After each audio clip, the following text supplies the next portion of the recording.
Hey, what's going on, everybody? This is Tyrone back with Tech Life. And in this video, I wanted to talk about something that I think is really big. And I think this needs to remain this way. I don't think they need to shift focus. And the recent spinoff of the media, the video side, I think is a big indication that the focus will remain on the core assets. So, just a quick disclaimer, my opinion that AT&T did not buy enough C-band still stands. I still think they needed between 100 to 140 megahertz. I think 80 is not enough. Why is it not enough? Because most of their current spectrum assets are still tied into LTE at a very high percentage. So that won't be refarmed anytime soon. And once they go standalone 5G, AT&T will likely have the least amount of performance. Verizon and T-Mobile are likely in the speed category to perform much faster than AT&T. Now, why do I think AT&T is trying to completely, totally position themselves differently than the other two, and why it may pay out for them in the long run? So, I'll just read this to you. This was a statement made by Stanky on the investors call when the AT&T and the DirecTV spinoff was announced. The agreement aligns with our investment and operational focus on connectivity and content.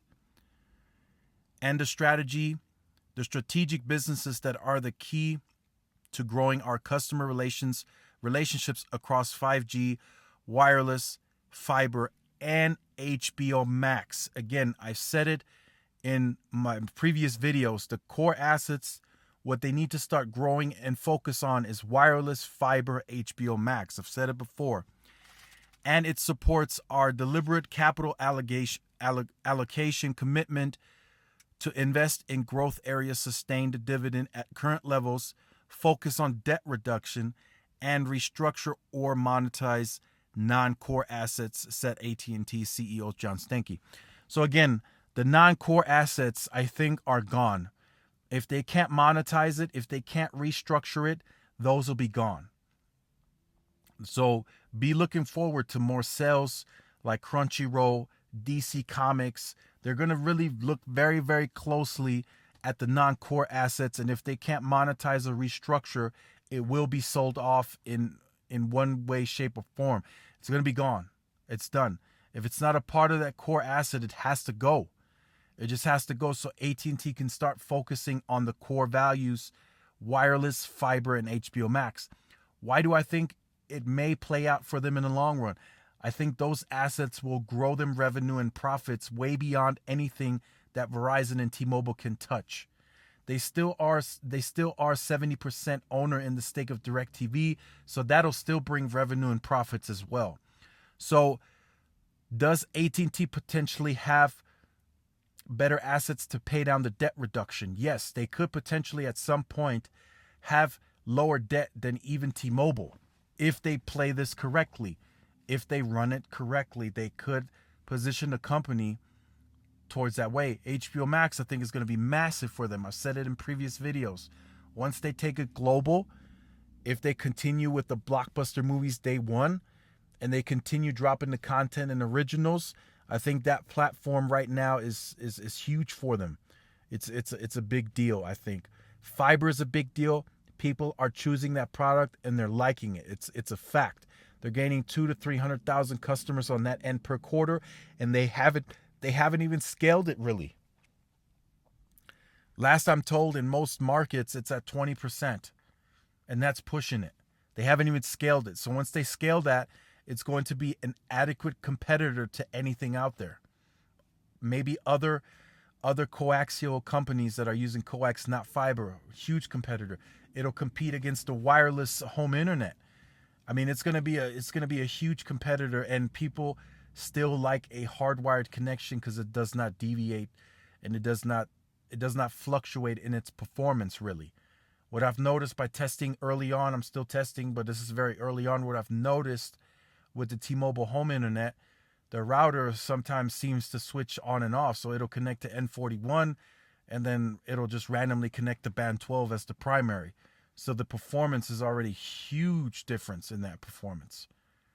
And you can notice it in the streaming. The quality of the content will completely all of a sudden just get worse. And that's when you know, okay, the router just switched off of N41. So that's what I think. And I think wireless has been the bread and butter. I think they get way better. I think in the next 36 months, there's going to be an explosion of densification. Out of the three core businesses, the fiber, the HBO Max, and the wireless, AT&T's CEO John Stankey, is hinting that wireless is becoming the main focus driver out of the three core businesses.